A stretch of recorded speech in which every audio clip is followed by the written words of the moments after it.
Yeah. Do you want to start by telling us who you are, how long you've lived in Needham, a little more about yourself?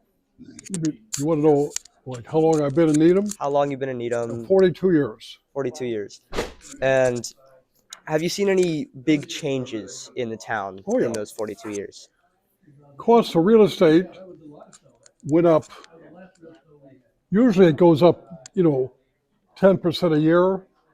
Well, in my 42 years here, it's gone up 88 times. So I bought a house for under 100,000. I sold it for just about 800,000. That should never happen.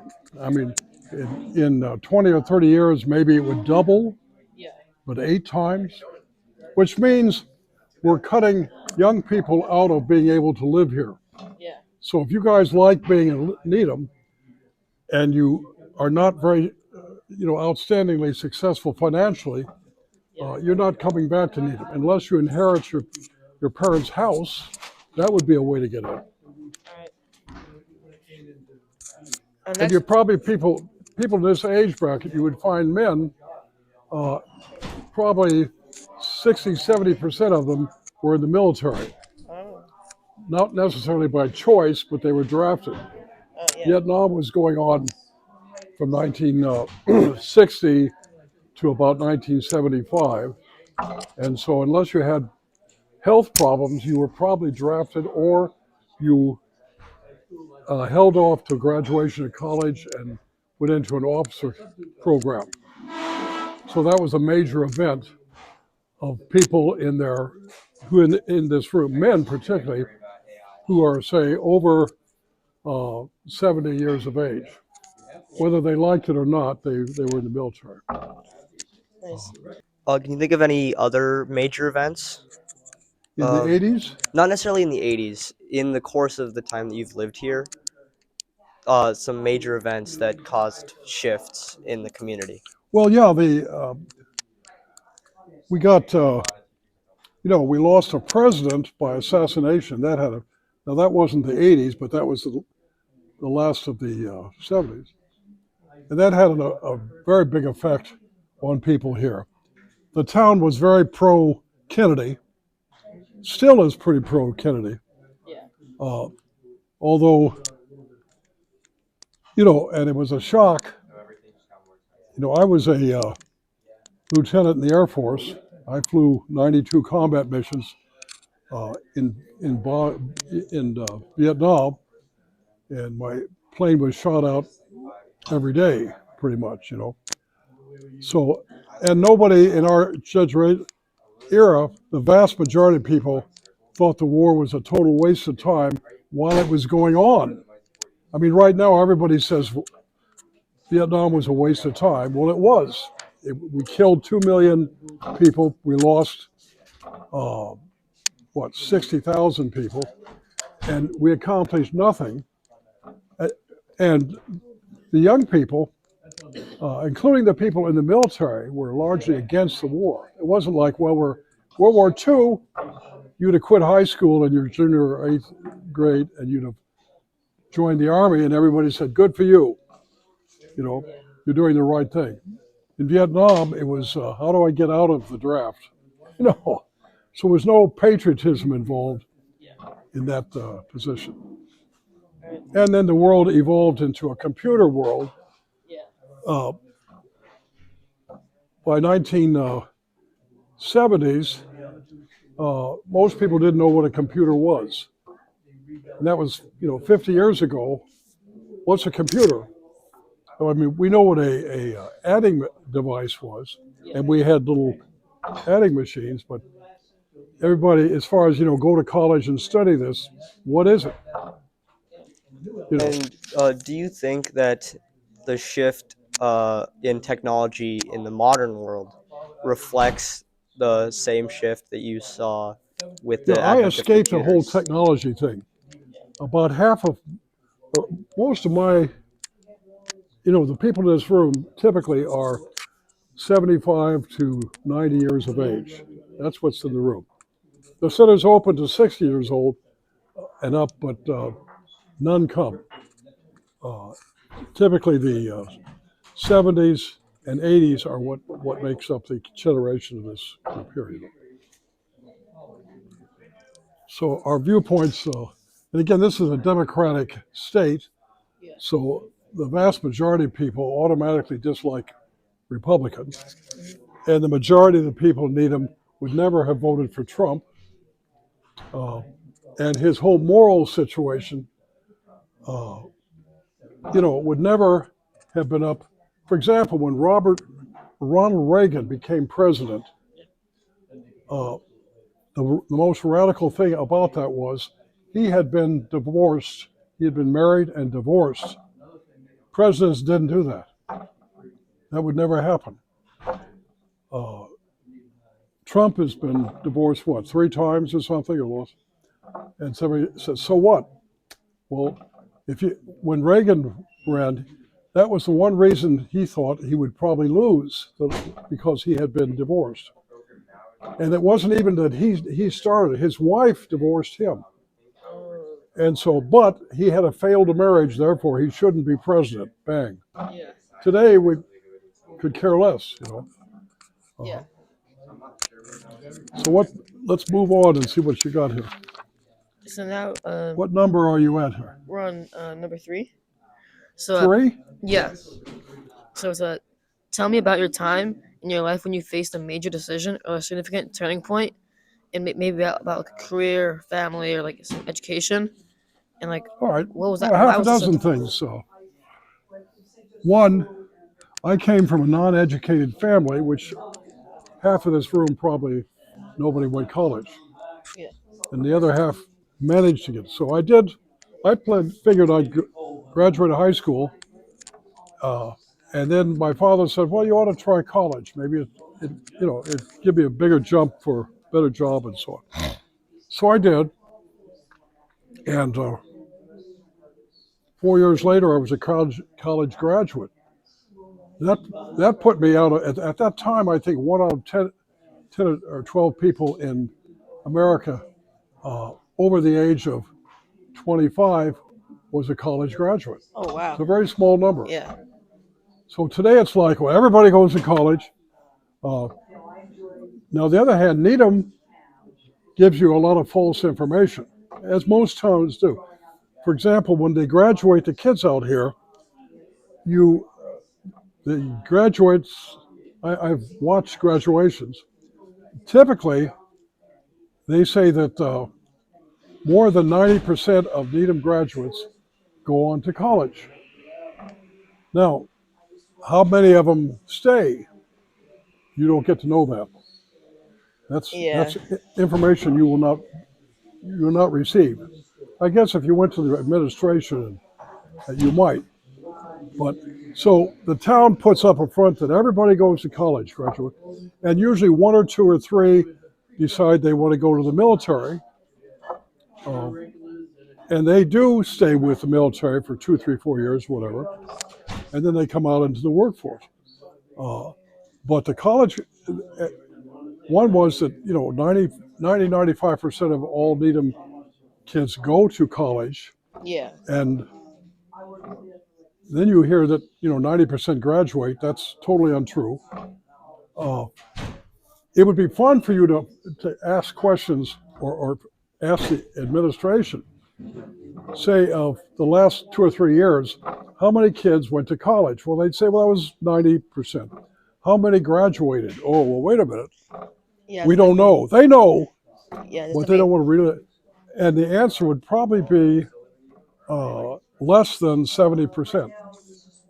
Yeah, definitely. And on the other hand, in this day of age, college doesn't necessarily is not if you happen to be particularly bright in computers and statistics and that stuff. Right now, you can forget college if you want. If you simply, I don't want to sit around at college. I want to go out and make money. Yeah, I definitely agree that like now like you don't always necessarily have to go to college. There's like way more options. Now, 4 is very interesting because what's important to you right now, certain things will remain, but some of them will be like, I don't feel like that. I'm 30 years old, I'm 40, I'm 50, and things change. But maybe comparing to your definition of success when you were, say, 30, do you think your current definition of success is vastly different from that, or do you think it's relatively similar? What my thinking? Your definition of success. Uh, yeah, it has different. Coming out of school was success is getting a good education that finds you into a good job level, make a lot of money, get married, have kids, be sure you can afford to send them to school so they can do what you did. Okay, that's not the way it is now. People now with PhDs have kids, and the kid says, "I don't want to go to college because I already have certain skills and I want to do that." And the parent says, "Okay." Now, if you want to be a doctor or an engineer or so on, yeah, you're probably going to have to go to college. But there's a lot of job opportunity for the guy who just has some natural thinking. Now, owning your own business, uh, probably one out of 4 or 5 people in their life ends up owning a business,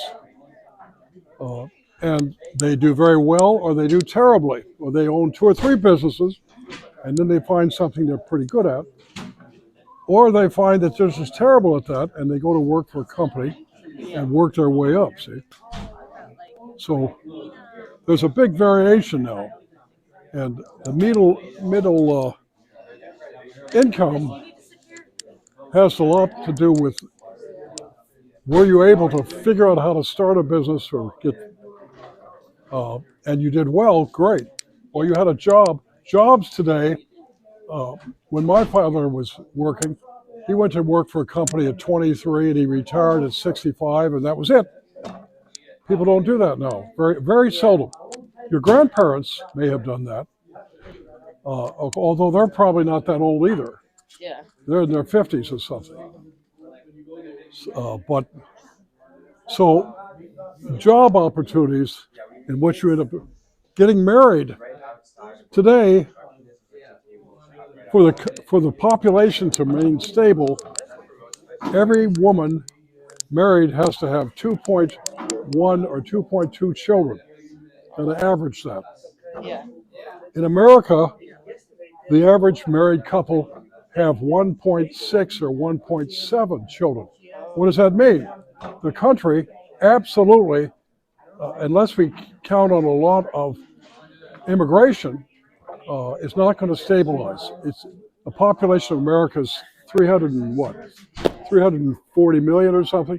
Yeah. It's not going to be 300, 400 million, 500. That's not going to happen because women have decided that that's not the primary role that they want to have. Yeah. They want careers, jobs, and marriage is not happening. Before marriage was 60 years ago, 90% of people were married. I mean, during their 20s, they got married. Yeah. They don't do that now. And either they simply don't want to be tied up with that, or they want to, they're not able to find somebody that they feel that they could live with. And nobody wants to get married for 5 or 10 years and then get divorced. Divorce rate in my generation was probably, well, it was probably under 10%. Oh wow, it's pretty Today low. it's heading towards 30%. Yeah, I think it's And like there's no reason for it to get larger because people are more conscientious about who they pick. And a lot of people are saying, I want a relationship, but I don't want to be tied up with being married to this person for the rest of my year. yeah, I think So it's like those are a. some of the things that I Yeah. think happen in I this. just want to add on. I think it's a like different shift, like definitely the culture between relationships. So So I guess health is much more important. yeah, See, when I was younger and I was 11 years old, uh, 90% of the male children in America were smoking. oh wow, They didn't wait till 21. 11, that yeah, was good. And why did you start smoking? Did you know smoking was bad? Yeah, we kind of knew it was not good for you. Why'd you do it? Because it was socially, it made you much more mature than you were. Why didn't you wait till 21? Because if you did that, you were smart enough to know that smoking was not going to be a good thing for you. Yeah. So the whole idea of smoking, 90% of all the people I knew at the age of 11 or 12 smoked cigarettes. They all did. Cigarettes were cheap. They were 30 cents a pack. So it wasn't like dollars. Yeah. And you know that all the stuff told to you about smoking was dishonest, that smoking was just fine for you. Hmm. And then later on, they proved that it wasn't fine for you. Yeah. So, you know, but it looked good to the girls. Yeah. If you were a boy and you smoked, it was like you were mature, you were James Bond, say you're really cool. Today, you don't quite feel like that. And you realize that if you're smoking now, you're probably going to have a good chance of lousing up your body before you're 30. You're going to have some Yeah. problems. And so, and you say, I don't think, maybe I'll skip that. Yeah. So that changed dramatically. Smoking dropped Hmm. out as a popular thing. Yeah. Uh, The next question we want to ask is like, who's been the most influential person in your life, like a mentor or like uh-huh. somebody in your family or even just like a friend? And like, do you have like any specific advice that they gave you that really helped like shape who you are today? Okay, what number are we playing with now? Number 5. 5? Okay, let's take a look at that.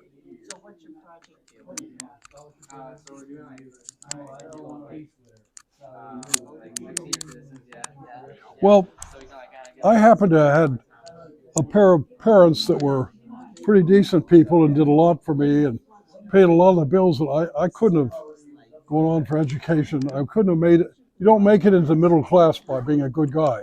Yeah. So your parents ideally started you in the middle class, whatever that is. We're not sure, but you were able to live on a moderate middle income. Maybe that income in America is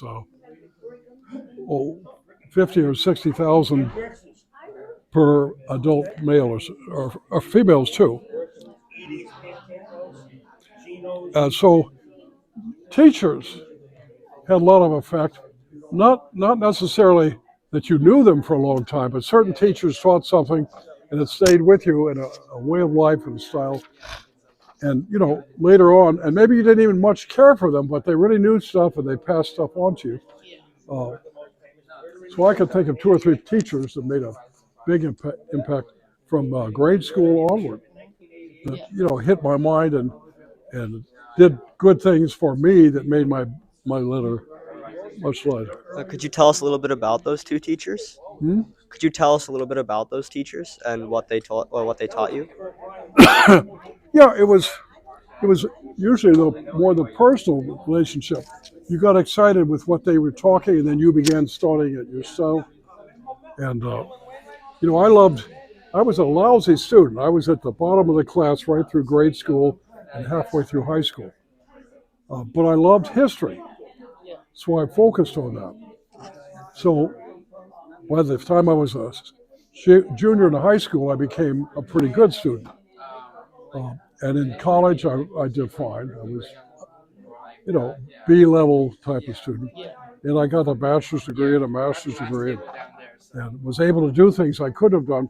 Now, the stuff I studied, history, I taught for a year and a half, and I was lousy at it. So I quit teaching. I gave the kids a break. I loved it myself, but I couldn't tell you, inspire you to love it. You look at me and say, this guy just, doesn't make a whole lot of sense. So I went into sales and that kind of stuff to earn a living. I still love history, and I still read history-related novels and books every month. And I've been doing that for 70 years. So that would be something I would definitely. Yeah, we can skip 6. I think we've And I'm already a kind I'm of a gone over computer it. idiot, so that's a problem.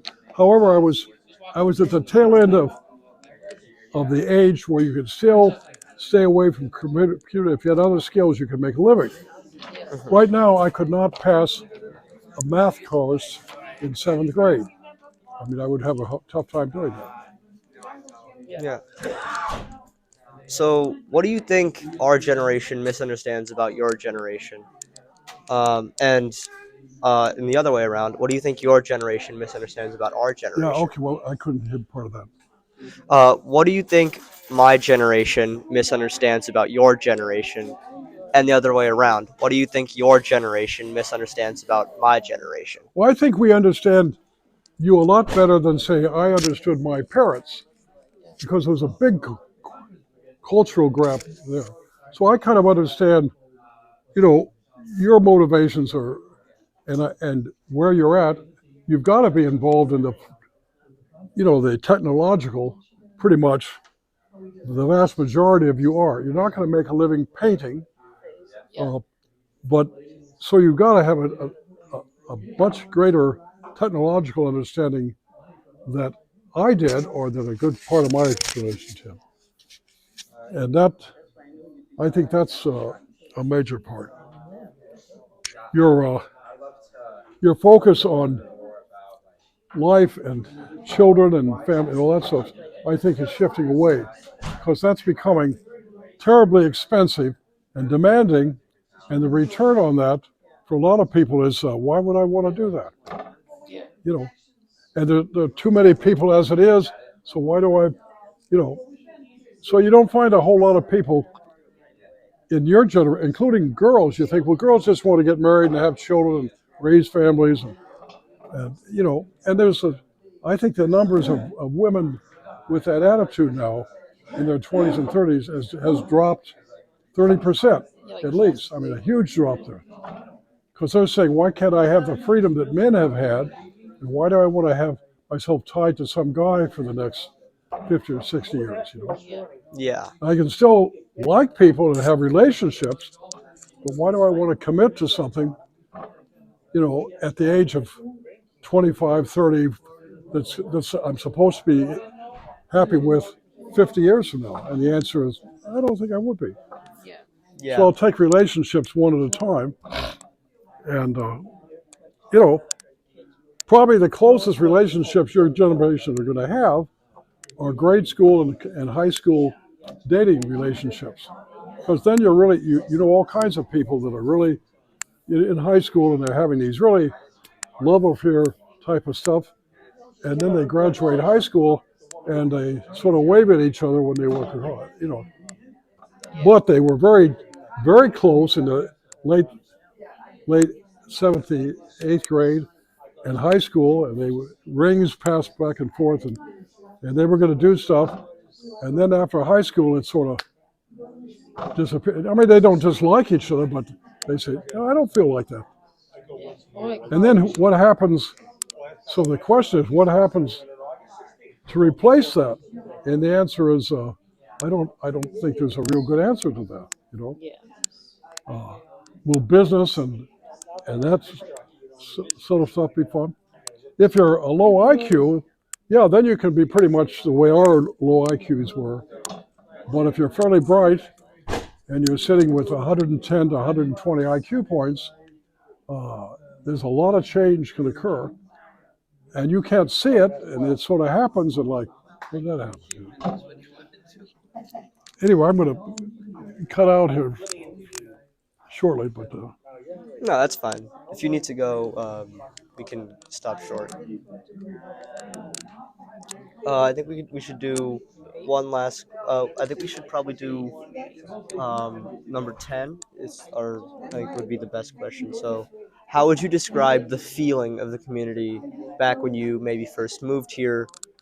And would you say that, to your knowledge, people interact with their neighbors or people that live close to them more or less than they do now? yeah. Then the thing about Needham, obviously, land in the 40 years I've been here, Needham has doubled its population in terms of housing and all this, and 90% of all the houses that have gone up to Needham in the last 5 years have been teardowns. You know, often a pretty nice house, and somebody buys it, tears it down, and builds a bigger house. Yeah. Or a builder buys a house and tears it down and builds a much more expensive house. Why would they do that? Well, because there's a lot more profit in expensive houses. And land in Needham is always worth more than the house. I mean, just 90% of the time. So when you tear down a house, you're not taking a value away at all. Yeah. It often increases the value of that piece because somebody else doesn't have to come in and tear it down. And you say, well, what was wrong with the house? And the answer is nothing. I mean, a lot of the houses were very serviceable. And so why do you build a 4, 5, 6 bedroom house when nobody's ever going to need? I mean, very few people have more than 4, 5, 6 people in the family. Many Yeah. families have 3. Why would you do that? Because the builders motivate this much more than the people that buy the house. And a lot of people say, I would have rather bought a 5 or 6 or 4 or 5 room house, but then when I sell it, I'd actually have to lose money because somebody else would come in and tear it down and build a bigger one. Yeah. Yeah. So Would that's you say that people interact more or less with the people that live next to them compared to when you first moved here, for example? that they're more what? Would you say that people are like more or less friendly with people that they might not know super well, but maybe they live close to each other? Would you say people are more or less friendly Yeah, in that clubs and regard? stuff were much bigger here. Yeah. I mean, the Catholic Church had men's and women's clubs, and a ton congregations tell you what's happening there. The Catholic Church continues to have an enormous congregation. There are 12 or 13 or 14 churches in town. We've had 3 or 4 of them go broke, and they're just empty buildings because people don't go. Uh, when I was younger, parents and kids, probably 50% of America was in church on Sunday. Today in Needham, probably less than 10 or 15% of Needham is in church on Sunday. I mean, Yeah. that's a huge difference. And look at all these beautiful buildings with seating for 500 to 1,000 people, and sitting in the church up front every Sunday are 20, 30, 40 people or Yeah. less. So that's a huge, and that isn't going to change, you know. Uh, there is one young church on Morton Street that works out of the Village Club, and it has about 50 or 60 active members, and they're all young people. I mean, 90% of them are under the age of 30. Oh wow. And that's what, and in the other churches that are 100, 200 years old, are lucky if they get 10 to 20 people in the building on a Sunday. Now, on Christmas Day, they'll get a pretty good crowd. Yeah, And definitely. also Easter, and they'll be in there praying and all this good stuff. And then you forget about it the rest of the year. Yeah. So these things, this didn't exist when I was your age. You know, the numbers were dramatically. So, and that's an institution that always held a huge number of people. Now it doesn't. Yeah.